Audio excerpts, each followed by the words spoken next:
Sampainya di lembah dekat kota boneka tersembunyi, Lindong melihat begitu banyak orang penjaga gerbang masuk, sehingga ia memaksa Teng Lei untuk menunjukkan jalan alternatif. Teng Lei mengatakan bahwa ada satu jalan yang berada di gunung boneka tersembunyi. Tanpa berlama-lama, Lindong pun bergegas pergi ke sana, namun di sana terdapat pusaran badai dengan energi jahat yang cukup pekat. Menurut Xiao Dei, Teng Lei sepertinya sengaja mengarahkan Lindong ke tempat ini supaya menemui jalan buntu dan sekaligus ingin memanfaatkan energi jahat di gunung ini untuk membunuh Lindong. Wah, Teng Lei itu sesat ya ternyata infonya. Pantas saja tadi Teng Lei langsung menjawab tanpa perlawanan. Setidaknya, Xiao Dei masih bisa menangani energi jahat di gunung ini dengan menyelimuti Lindong menggunakan auranya. Sementara itu di altar sekte boneka tersembunyi, persiapan prosesi pembukaan segel telah selesai. Kini hanya tinggal menunggu fenomena gerhana matahari. Nah, jadi dengan adanya gerhana matahari ini diharapkan bisa melemahkan simbol pelahap ini sehingga orang-orang yang maruk ini bisa membuka segel tersebut. Dari atas altar, Xiao Dei meminta Lindong untuk tetap tenang. Akan berbahaya jika mereka bertindak gegabah. Lebih baik menunggu sampai pemimpin Tengsa membuka simbol pelahap baru mencari kesempatan untuk merebutnya. Xiao Dei menuju ke arah langit, di mana bulan semakin berada di satu garis lurus di antara matahari dan bumi. Itulah sebabnya Tengsa belum memulai proses pembukaan segel karena ternyata sedang menunggu fenomena gerhana matahari. Pemimpin Tengsa lalu mengeluarkan simbol pelahap. Sontak simbol roh kehidupan di dahi Lindong tiba-tiba bereaksi. Berarti simbol leluhur itu memanglah asli. Pemimpin Tengsa memerintahkan para bawahannya supaya membentuk formasi iblis mistik 9 yin. Xiao Dei menilai mereka ingin memanfaatkan gerhana matahari ini untuk menarik energi dingin jahat di bumi demi membuka segel simbol pelahap. Dan benar saja teman-teman, pemimpin Tengsa mulai mengaktifkan teknik mata darah 9 yin, di mana esensi dari auranya bercampur dengan energi gelap. Bahkan Ling Xingsu yang jaraknya ratusan mil dari kota sekte boneka kuno bisa merasakan kekuatan esensi jahat tersebut. Salah seorang tetua yang bernama Malau sama sekali tidak heran dengan kepekaan putri Ling Xingsu terhadap kekuatan esensi ini. Ia menawarkan diri untuk menyelidikinya lebih lanjut. Ling Xingsu tidak mengizinkannya. Lagi pula esensi yang ia rasakan hanya terasa sekilas. Selain itu mereka masih mempunyai urusan yang lebih penting. Nah, ketika melihat gunung api surgawi yang berada di bawahnya, ia tiba-tiba teringat dengan kejadian saat ia dan Lindong terpengaruh oleh efek samping penyerapan jantung nirwana di makam kuno. Nah, ini sepertinya mulai tumbuh benih-benih cinta ya di antara mereka. Ia tersadar setelah mendengar panggilan tetua Malau. Kemudian ia mengajaknya untuk segera menyelesaikan tugas dari guru Sensing. Belum jelas apa tugasnya, yang jelas mereka mempunyai urusan yang lebih penting daripada menanggapi fenomena tersebut tadi ya. Sin kembali ke kota boneka tersembunyi, yang mana formasi iblis mistik 9-nya meledak karena tidak sanggup membuka segel simbol pelahap. Dengan percaya diri, pemimpin Tengsa yakin kalau segelnya berhasil dihancurkan. Namun ternyata ledakan itu berasal dari luapan energi yang ditanamkan oleh master kuno pelahap di dalam simbol pelahap. Jadi sama sekali belum terbuka, tergores saja juga belum. Dalam wujud bayangannya, Master kuno pelahap menegaskan bahwa mereka yang tidak mendapatkan pengakuan sebagai pewaris maka tidak ditakdirkan untuk menyerap simbol pelahap. Pemimpin Tengsa sama sekali tidak peduli.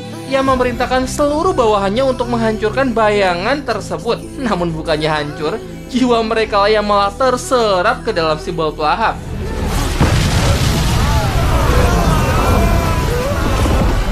Pemimpin Tengsa hanya sempat menarik dua tetua sekte. Salah seorang tetua menyampaikan bahwa kekuatan simbol pelahap ini benar-benar sangatlah aneh karena tadi ia merasa kalau seluruh kekuatannya terasa terhisap. Sehingga pemimpin Tengsa perlu mempertimbangkan lagi jika tetap ingin menghancurkan segelnya. Wah, ini sudah sangat berbahaya sebenarnya ya. Xiao Dei memberitahu Lindong, kekuatan yang menghisap seluruh jiwa anggota sekte boneka tersembunyi adalah kekuatan kematian. Kekuatan yang mengendalikan hidup dan mati seseorang. Namun sekarang Lindong belum bisa memahaminya.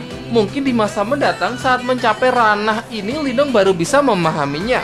Beberapa saat kemudian terdengar suara peringatan yang berasal dari gerbang masuk, seakan ada penyusup yang menerobos ke kota boneka tersembunyi. Dan benar saja, penyelenap ini adalah pasukan sekte Iblis Agung yang dipimpin oleh Mulei. Pemimpin Mulei tidak habis pikir, bagaimana Tengsa ternyata masih menyembunyikan harta karun. Ia tidak menyangkal tuduhannya yang ingin merebut simbol leluhur karena sekte boneka tersembunyi sudah jelas tidak mampu menghancurkan segelnya. Jadi mana, serahkan ke gua aja. Gitu mungkin maksudnya. Tidak berselang lama, pemimpin aliansi bela diri kota Dagui yang bernama Wuzong datang menyusul sekutunya Mulai. Wuzong menyampaikan harta karun sehebat ini seharusnya bisa dimanfaatkan bersama-sama, bukannya secara egois dikuasai oleh Tengsa sendiri. Tengsa dengan tegas menolak dan tidak segan membunuh siapapun orang yang berani menghina sekte boneka tersembunyi. Lindong tidak menyangka bahwa ia akan menyaksikan 3 pemimpin sekte terbesar di kota Dawang saling memperebutkan simbol pelahap. Nonton aja seru kayaknya ya. Mulai berpesan kepada putrinya supaya fokus merebut harta karun, sementara ia bersama pemimpin Wuzong akan bertarung melawan pemimpin Tengsa.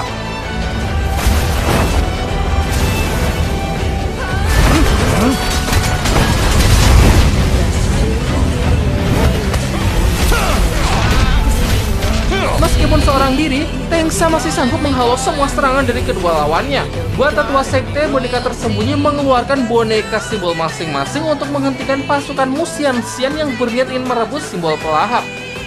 Mengatasi hal itu, dua tetua sekte iblis agung menawarkan diri untuk menggantikan putri Musian-Sian untuk menghadapi kedua boneka tersebut.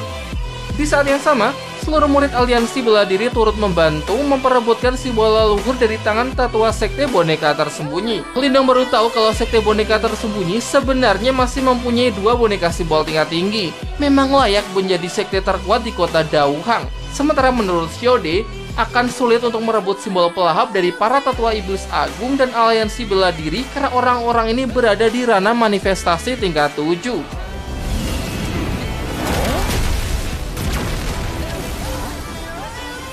Sehingga akan dibutuhkan rencana yang matang untuk bisa mendapatkan simbol pelahap.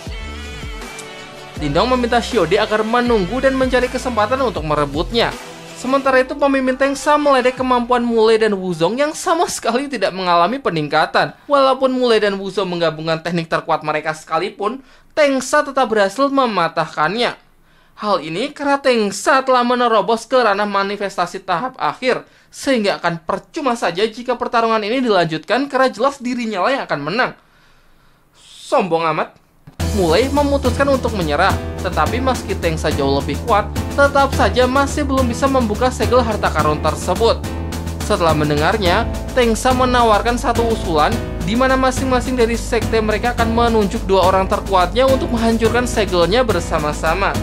Jika Mulai dan Wuzong berhasil membantunya, maka ia berjanji akan membagi harta karun di dalamnya. Setelah cukup mempertimbangkan, mereka berdua pun bersedia membantu Tengsa asalkan Tengsa tidak ingkar janji ya.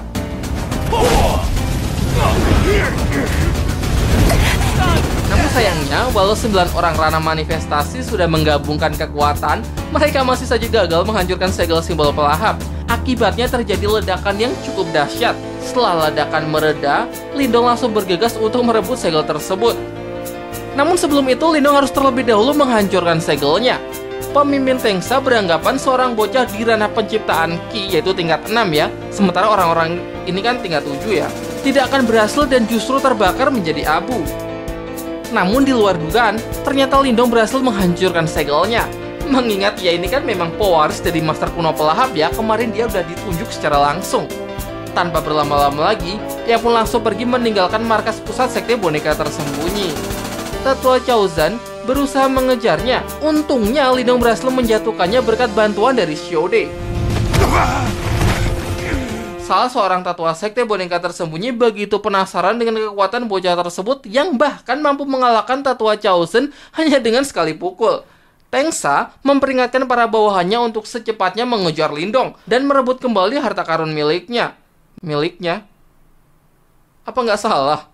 Ia menerima laporan dari tetua Chaozan bahwa pencuri tersebut bernama Lindong, bocah yang telah menyandera putranya. Ia menekankan kepada Mulai dan Wuzong bahwa masalah hari ini adalah urusan sekte boneka tersembunyi dengan Lindong. Jadi siapapun yang berani ikut campur maka akan menjadi musuh sektenya. Sesaat setelah Tengsa pergi, Mulai menyadari bahwa saat ini mereka tidak bisa melawan Tengsa yang sudah mencapai ranah manifestasi tingkat 7 tahap terakhir. Ia hanya bisa berharap Lindong berhasil melarikan diri. Di satu sisi, ia masih tidak percaya jika Lindong berhasil menghancurkan segel dari simbol leluhur seorang diri. Padahal sebelumnya semuanya benar-benar sudah mengerahkan seluruh kekuatan, namun hasilnya nihil. Sementara di tempat Teng Lei, ia beranggapan kalau Lindong pasti sudah ketahuan karena sektenya sampai mengerahkan seluruh pasukan untuk mengejar. Xiaoyan yang merasa tidak terima langsung melilit Teng Lei menggunakan ekornya, lalu ia bawa pergi menyusul Lindong dari belakang. Di saat yang sama, Xiaode menyalurkan kekuatannya untuk meningkatkan laju Lindong. Dua tetua sekte boneka tersembunyi tidak habis pikir mengapa Lindong bisa secepat ini, padahal kekuatannya masih berada di ranah penciptaan Qi. Ya namanya MC kan. Mereka lalu menggunakan boneka simbol untuk bisa menyusulnya. Lindong pun juga mengeluarkan boneka simbol miliknya, namun karena kalah jumlah, bonekanya berhasil dipukul mundur. Sehingga ia terpaksa bertarung melawan dua boneka milik musuh dengan beralih ke mode transformasi kera iblis. Mode Sun Wukong akhirnya keluar lagi ya.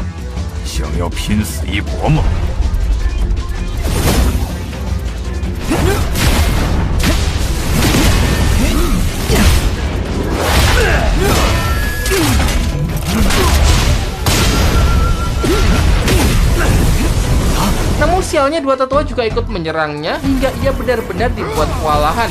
Bahkan para bawahan mereka telah mengepung dari segala arah. Kini Lindong sudah tidak bisa lari, mereka memerintahkannya untuk menyerahkan simbol leluhur pelahap. Xiaode optimis masih bisa menang jika mereka bekerja sama. Namun itu tidaklah mudah karena pemimpin Tengsa telah tiba.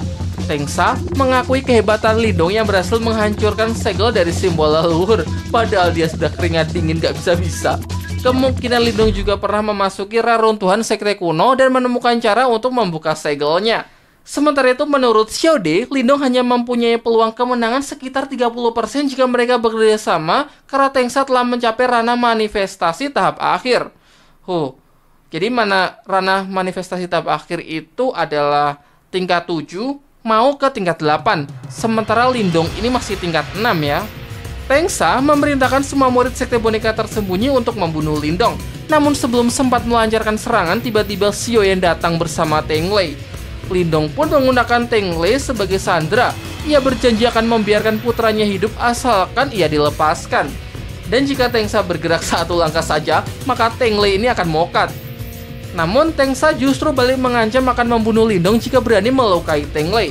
Apabila segera mengembalikan harta karun miliknya dan melepaskan Teng Lei, maka sebagai pemimpin sekte ia berjanji akan melepaskan Lindong. Tentu Lindong tidak akan mempercayainya, mana mungkin ia percaya kepada musuh.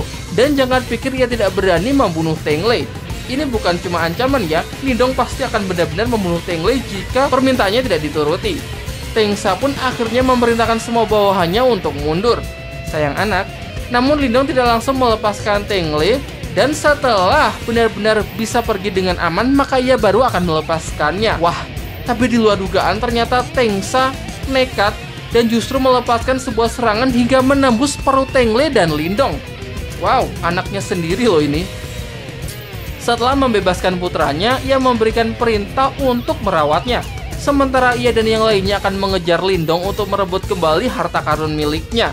Lindong yang berhasil melarikan diri menyesal karena sudah sangat ceroboh, tanpa memperhitungkan jika Tengsa bisa begitu kejam terhadap putranya sendiri. Untung saja luka yang ia terima tidak mengenai organ vital. Di saat yang bersamaan, Tengsa yang mengejarnya sudah semakin mendekat. Xiaode pun meminta Xiaoyan agar terbang lebih cepat demi untuk bisa segera meloloskan diri. Tengsa ternyata mampu menyusul kecepatan Xiaoyan. Ia juga melancarkan beberapa serangan untuk memperlambat laju Xiaoyan. Belum lagi masih ada 9 energi dingin jahat dari sungai Xuanyin yang membatasi pergerakan Xiaoyan. Alhasil, Lindong dan Xiaoyan pun berhasil dijatuhkan.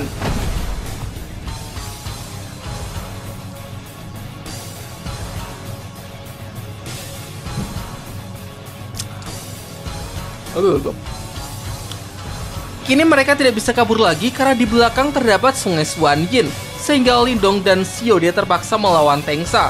Ia langsung merilis teknik terkuatnya, yaitu teknik kurungan jari surgawi kehancuran besar, satu jari pengurung langit dan bumi. Sebuah teknik luar biasa yang ia dapatkan dari simbol pelahap. Untuk mengimbangi seni bela diri manifestasi tersebut, Tengsa menggunakan teknik dinding gunung manifestasi. Sembari menahan serangan Lindong, ia mengakui bahwa seni bela diri manifestasi Lindong memanglah hebat. tetapi kekuatannya masih berada di ranah penciptaan Ki tingkat 6 sehingga Lindong belum bisa mengeluarkan 10% kekuatan dari seni bela diri tersebut. Nah, jadi teknik Lindong ini, teknik manifestasi yaitu tingkat 7, padahal Lindong kan masih tingkat 6. Jadi saat menggunakan teknik yang bukan berada di ranah dia nggak bisa mengeluarkan keseluruhan potensinya, gitu ya. Karena ya dia masih level 6, sementara tekniknya udah level 7, gitu. Oke, lanjut. Dan benar saja, kurungan jarinya perlahan mulai retak akibat tidak bisa menembus pertahanan Tengsa. Tengsa cukup kagum dengan Lindong yang berhasil selamat dari ledakan sebesar ini. Tak berselang lama, bala bantuan dari orang-orang sekte boneka tersembunyi telah datang. Tengsa mengancam Lindong supaya mengembalikan harta karun miliknya dan ia akan membiarkan Lindong mati dengan tubuh yang utuh. Lindong menyampaikan kepada Xiode bahwa mereka hanya punya satu jalan keluar, yaitu dengan turun ke sungai Xuanyin. Tapi ini sama saja dengan bunuh diri ya. Tengsa tidak lagi bisa menyerang Lindong karena tubuhnya telah terluka, sehingga ia memerintahkan seluruh bawahannya untuk mengejar Lindong. Akan tetapi mereka tidak berani memasuki sungai Xuanyin karena energi dingin jahat di kedalaman sungai ini terlalu pekat. Jika tetap memaksa masuk maka mereka pasti akan mokat. Sebagai gantinya, Tengsa memerintahkan semua murid sekte boneka tersembunyi untuk menjaga sekeliling sungai Xuanyin sebab mereka harus menangkap Lindong hidup ataupun mati. Pokoknya jasadnya ini harus ada ya, supaya dia benar-benar yakin kalau Lindong sudah mati. Xiode memperingatkan Lindong bahwa energi dingin jahat di sungai Xuanyin terlalu pekat.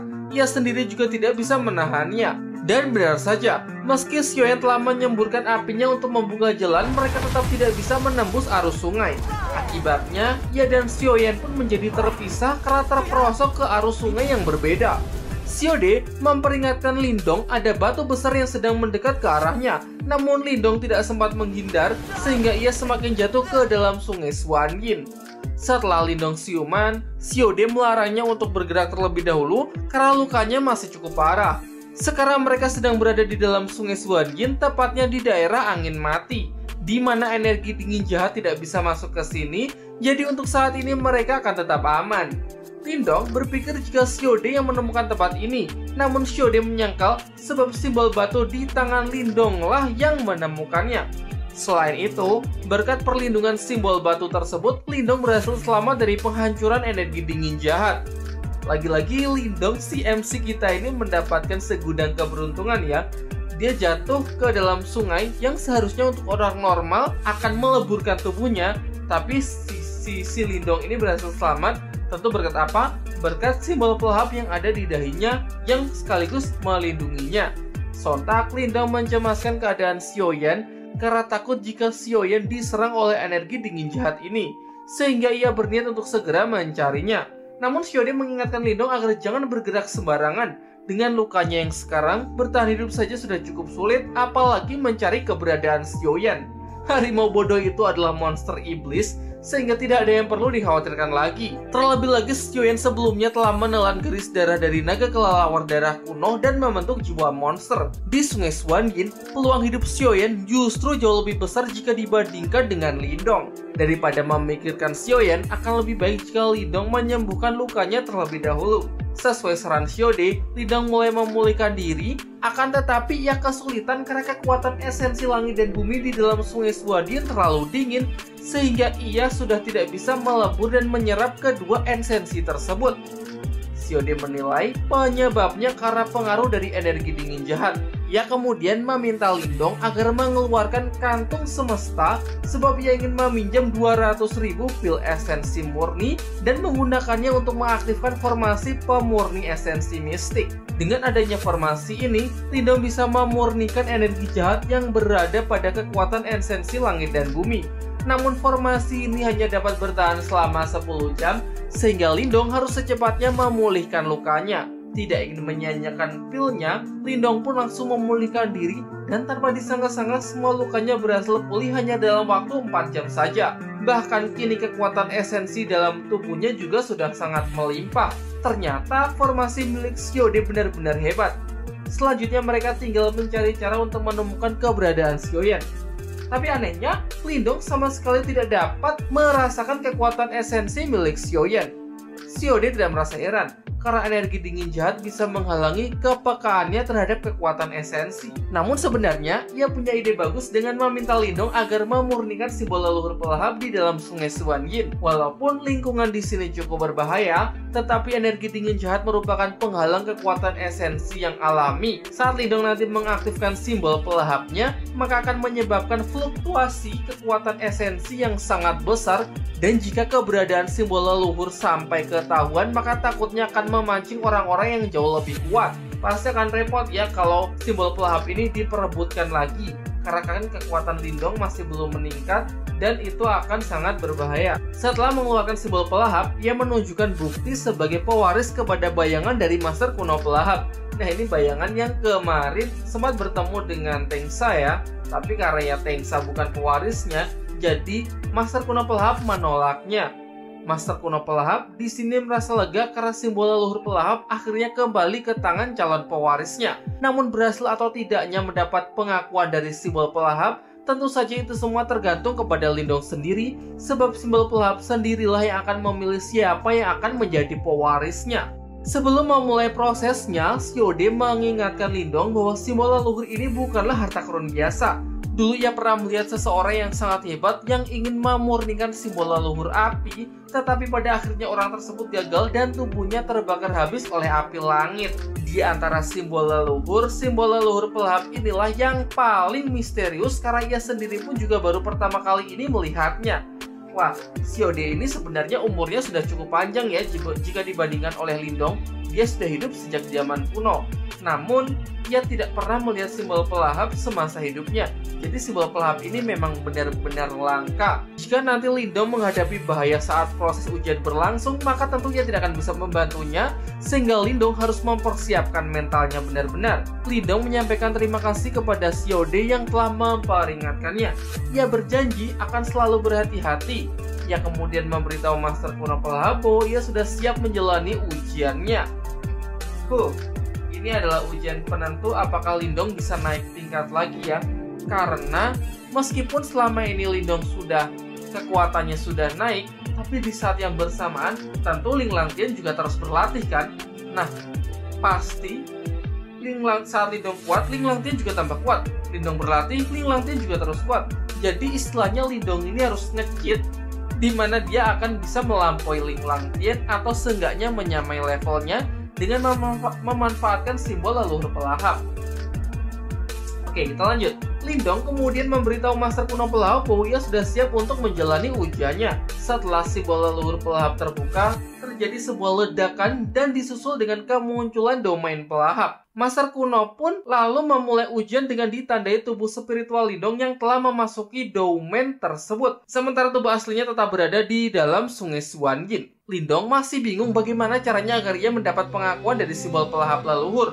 Apalagi di sini hanyalah tempat kosong yang tidak berpenghuni. Setelah cukup menyusuri beberapa tempat, dia akhirnya bertemu dengan seseorang yang diselimuti oleh aura gelap. Ternyata orang ini adalah sumber dari segala kegelapan yang biasa disebut sebagai simbol leluhur pelahap. Karena Lindong bisa melihatnya, maka berarti Lindong telah mendapat pengakuan dari Master kuno pelahap. Apakah sesimpel itu? Oh, tentu tidak. Namun, makhluk ini masih ragu apakah Lindong bisa menahan kekuatan kegelapan, sebab sebentar lagi semua panca inderanya akan menghilang. Jadi dalam ujian ini, kelima panca indera milik Lindong akan dinonaktifkan, seperti penglihatan, penciuman, pengecap, pendengaran, dan juga sentuhan. Jadi dia hanya akan mengandalkan intuisinya saja atau perasaannya saja untuk merasakan simbol pelahap. Selain itu, segala hal yang Lindong miliki juga akan ia lahap, yang membuatnya akan terjebak di penjara kegelapan untuk selamanya. Wow. Jadi ini benar-benar semuanya dipertaruhkan oleh Lindong ya.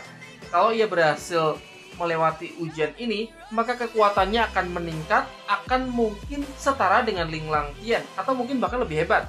Tapi, kalau dia gagal, resikonya pun juga sangat tinggi loh. Karena dia akan kehilangan kesadarannya, mungkin dia akan menghilang, jiwanya akan menghilang, akan mengakibatkan hanya tubuh kosongnya saja, atau mungkin kemungkinan terburuk, dia akan benar-benar lenyap dari dunia ini. Karena ditelan oleh kegelapan itu tadi ya. Oke, kita lanjut. Singkat cerita, Lindong telah terkurung di penjara kegelapan selama 3 bulan. Wah, sudah time skip selama 3 bulan. Di luar, Xiaode hanya bisa berharap semoga Lindong bisa segera keluar karena ia tidak mau berada di Sungai Suwanjin selamanya. Tak berselang lama, muncul beberapa monster iblis sehingga ia bisa menghabiskan waktunya untuk berburu. Daripada gabut-gabut kan ya. Di saat yang sama, tubuh asli Lindong tengah diselimuti oleh aura gelap. Begitu pula dengan tubuh spiritualnya, di mana seluruh urat nadinya tiba-tiba menghitam. Dalam benaknya, Lindong merasa ratusan tahun telah berlalu. Terkadang ia juga lupa dengan jati diri serta tujuannya berada di tempat ini. Nah, jadi seperti orang yang telah kehilangan arah ya, karena kelima panca inderanya kan juga sudah nonaktif. Jadi cuma otaknya saja yang berpikir. Kadang ia lupa siapa dirinya, mengapa dia bisa di sini, apa tujuannya. Dia bisa melupakan semua itu di dalam kegelapan ini.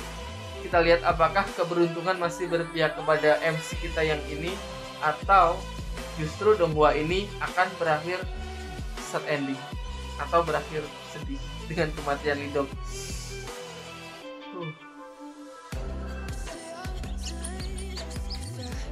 Untuk saat ini, Lindong sudah lupa siapa dirinya dan apa tujuannya berada di tempat ini, dan yang ia inginkan hanyalah keluar dari sini. Dan tiba-tiba muncul sebuah cahaya yang langsung menariknya masuk ke hutan bambu yang berada di kediaman klan Lin. Setelah membuka mata, Lindong sudah berada di pangkuan adiknya yang bernama Sintan. Melihat kakaknya yang kebingungan, Sintan memberitahu jika mereka sedang berada di rumah.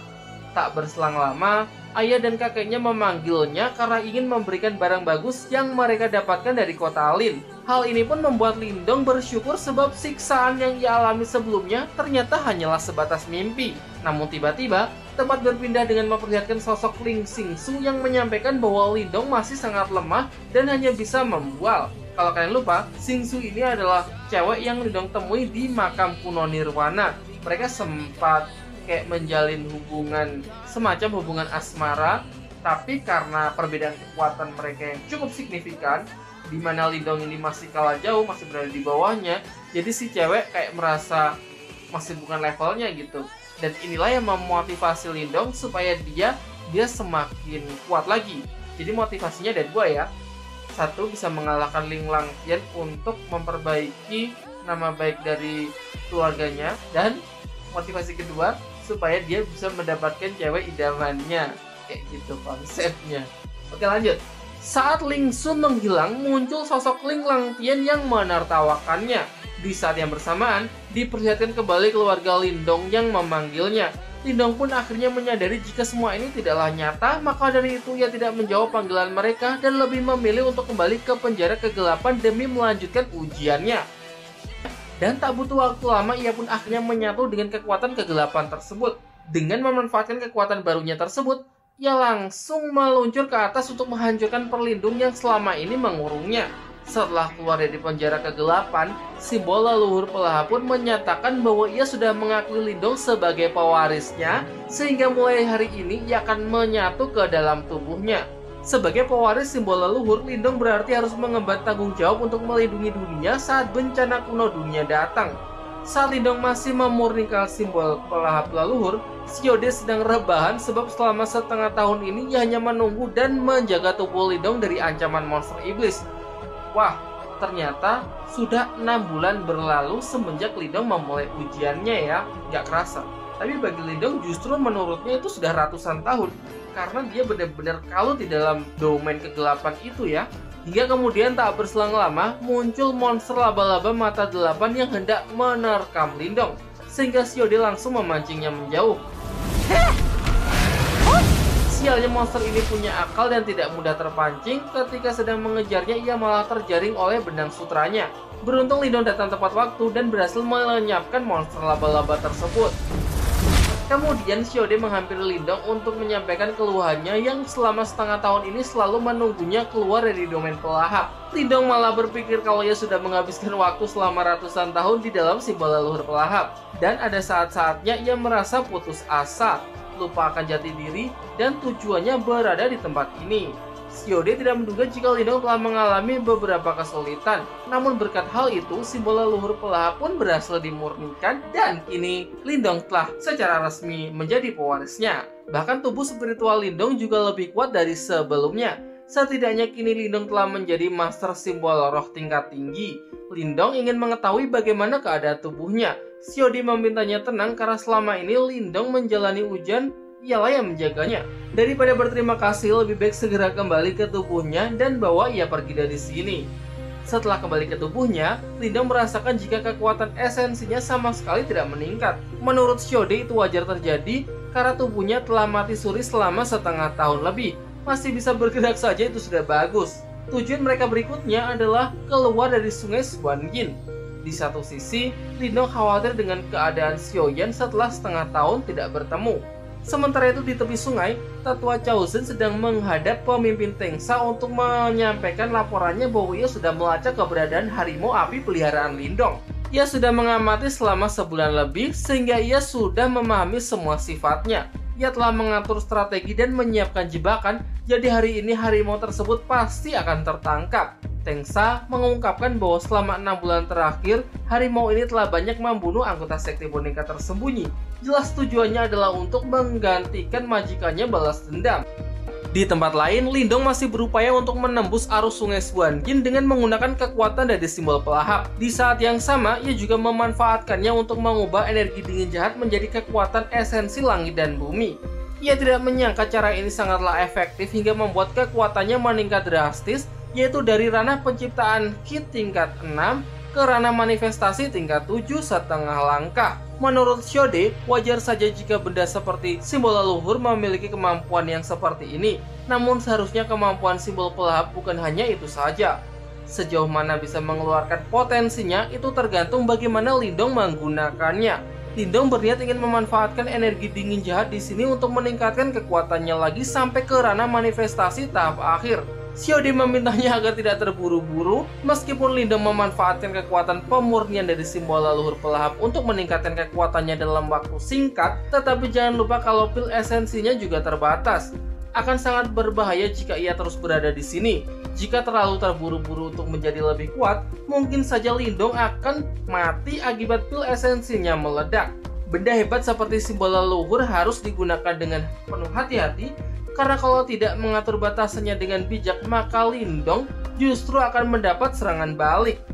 Pengalaman semasa hidup Xiaodi adalah contoh terbaik yang bisa Lindong pelajari. Tubuhnya sampai menyusul kayak gini karena dia salah melakukan kultivasi. Lindong pun akhirnya menuruti saran Xiaodi, dan yang terpenting saat ini adalah keluar dari sungai Xuanyin serta mencari keberadaan Xiaoyan. Sementara itu di tepi sungai, terdapat dua anggota sekte boneka tersembunyi yang sedang berjaga. Keduanya saling mengeluh karena sudah tidak tahan lagi menjaga sungai Xuanyin dan ingin secepatnya pergi dari tempat ini. Setidaknya sebentar lagi pemimpin Tengsa akan membuat binatang peliharaan Lindong menjadi boneka monster sehingga mereka tidak perlu lagi menjaga tempat ini. Jadi rencananya, Xiaoyan akan dijadikan boneka monster dan boneka monster ini akan pemimpin Tengsa gunakan untuk menemukan jasad Lindong, termasuk harta karun milik sektenya. Tak berselang lama, Lindong muncul untuk mengorek informasi dari salah seorang penjaga mengenai keberadaan hewan peliharaannya, Xiaoyan. Dari sini diketahui bahwa pemimpin Tengsa telah berhasil menangkap Xiaoyan dan membawanya ke markas sekte boneka tersembunyi, sehingga Lindong langsung membunuh kedua penjaga tersebut dan bergegas pergi menyelamatkan Xiaoyan. Sementara itu di markas, Tengsa mengundang beberapa sekte di kota Daohang dan kota Daogi untuk merencanakan pembentukan aliansi. Dinastian adalah wilayah terbesar, namun kekuatan dan posisi mereka di antara berbagai sekte masih kalah jauh dari 4 klan utama di Dinastian. Akar masalahnya adalah karena mereka terpecah belah dan hanya sibuk mengurus diri masing-masing. Andai saja mereka bisa bersatu, maka kekuatan dan posisi mereka akan setara bahkan lebih tinggi dari klan utama di Dinastian. Perwakilan dari sekte Aohang, sekte Aula Naga Hijau, geng Piuhang, sekte Pembuka Langit, semuanya setuju dengan rencana pemimpin Tengsa untuk membentuk aliansi. Kecuali aliansi bela diri kota Dagwi dan sekte Iblis Agung yang masih meminta waktu karena mereka harus mendiskusikannya dengan para tetua terlebih dahulu. Kemudian Tengsa memerintahkan Tetua Cao Zhen untuk mengeluarkan harimau api peliharaan Lindong. Hari ini ia berencana ingin membuatnya menjadi boneka monster. Mulai menyimpulkan bahwa Tengsa sebenarnya berniat ingin mencari harta karun yang telah direbut oleh Lindong. Mu Xianxian merasa khawatir jika Tengsa berhasil menemukan harta karun, maka cepat atau lambat sekte boneka tersembunyi pasti akan menyingkirkan sekte iblis agung. Tengsa menambahkan setelah ia menemukan harta karunnya yang terlalu berisik, ia pun terpaksa langsung melenyapkannya. Mu Xianxian terpukau dengan kemampuan baru Lindong yang dalam setengah tahun ini menjadi begitu mengerikan. Bahkan sekelas Cao Zhen pun gak ada apa-apanya. Padahal di pertarungan sebelumnya kan mereka ini nyaris seimbang, atau bahkan Lindong sebenarnya masih berada di bawahnya. Namun hanya butuh 6 bulan saja, Lindong langsung dapat melampauinya jauh. Tengsa merasa sangat kesal dengan Lindong yang berani membunuh anggota sektenya tepat di depan matanya sendiri. Oleh sebab itu ia memerintahkan seluruh anggota aliansinya untuk segera membunuh Lindong. Lindong memperingatkan mereka bahwa masalah hari ini adalah masalah antara dirinya dengan sekte boneka tersembunyi. Jadi tidak ada hubungannya dengan mereka. Siapapun yang maju untuk membantu sekte boneka tersembunyi, maka mereka akan berakhir seperti tetua Cao Zhen. Sebagian besar dari mereka nampak bimbang mau mengikuti perintah pemimpin Tengsa atau peringatan Lindong. Sebaliknya pemimpin Mulai dan pemimpin Wuzong tidak mau berurusan dengan sekte boneka tersembunyi, sehingga keduanya memerintahkan anggota sektenya untuk segera mundur. Ya iyalah, mau main-main sama MC kita. Setelah mendengar keputusan tersebut, semua anggota aliansi sekte boneka tersembunyi pun juga tidak berani lagi ikut campur dengan urusan Lindong, sehingga Tengsa sendirilah yang akan maju untuk menghabisi Lindong. Ia kemudian merilis teknik manifestasi gunung hijau untuk menjatuhkannya, namun Lindong berhasil menghancurkannya dengan begitu mudah. Apa? 灵极法，四己合一。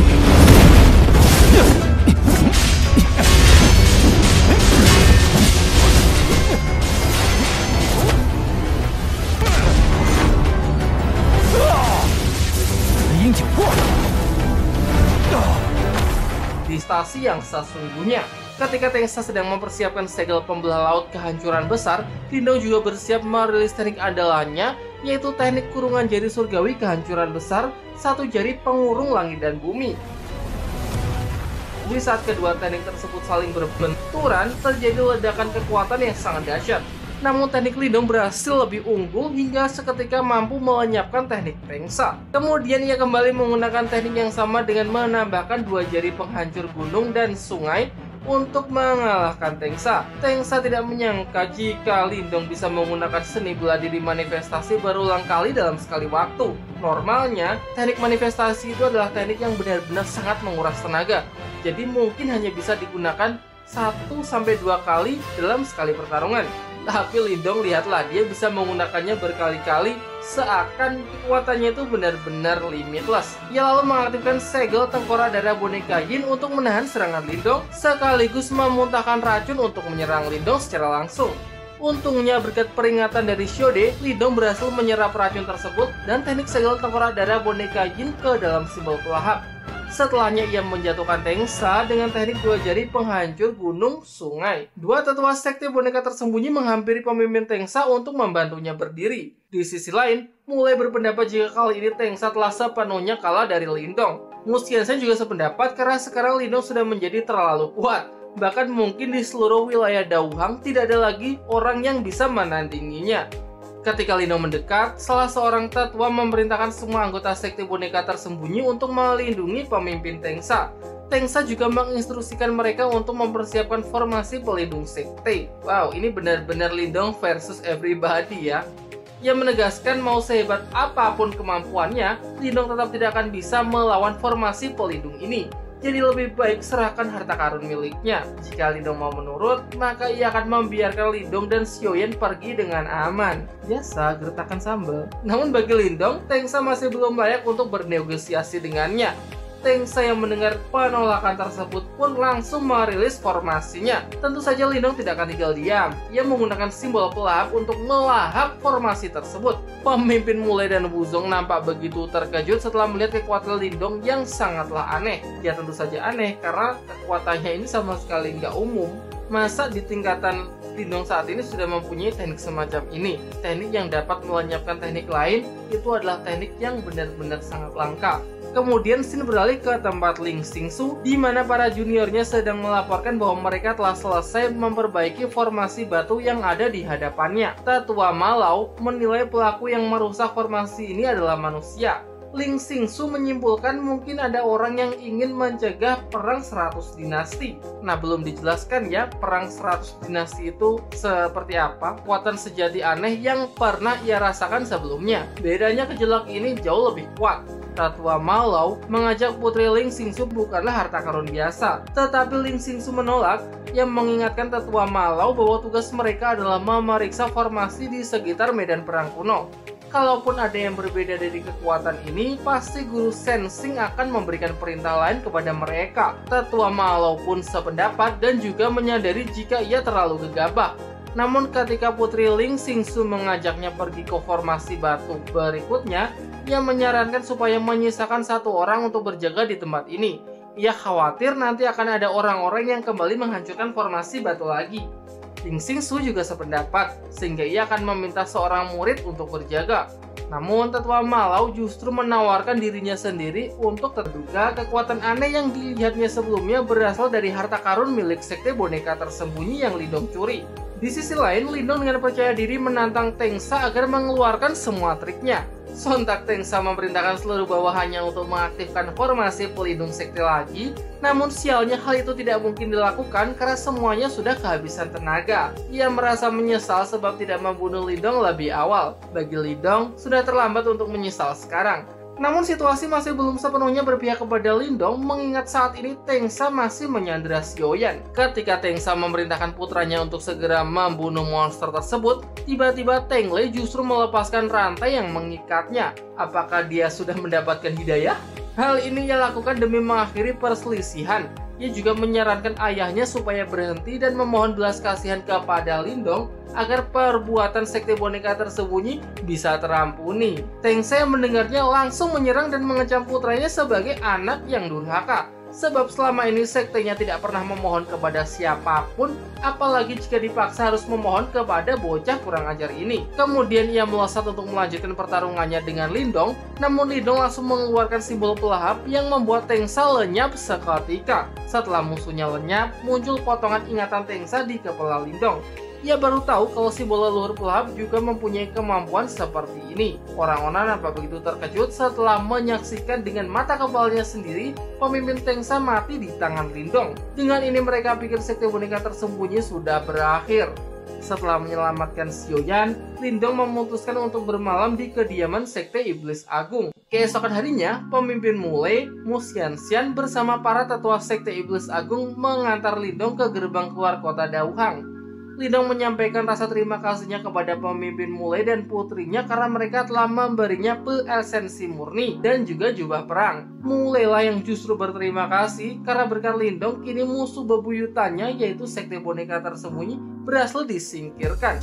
Mu Xianxian kemudian menyela untuk memastikan tujuan Lindong selanjutnya apakah ingin mengikuti pertandingan antar klan Lin. Lindong pun membenarkannya.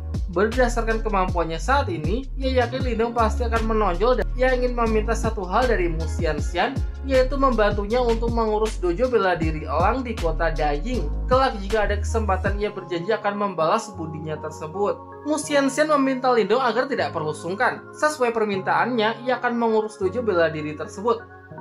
Setelah Lindong pergi, mulai mempertanyakan alasan Mu Xianxian yang lebih memilih untuk membiarkan orang yang disukainya pergi daripada meminta Lindong tetap berada di sekte iblis agung. Mu Xianxian sadar diri kalau ambisi Lindong berada di tempat lain, jadi ia sekalipun tidak akan bisa menyuruhnya untuk tetap berada di sini.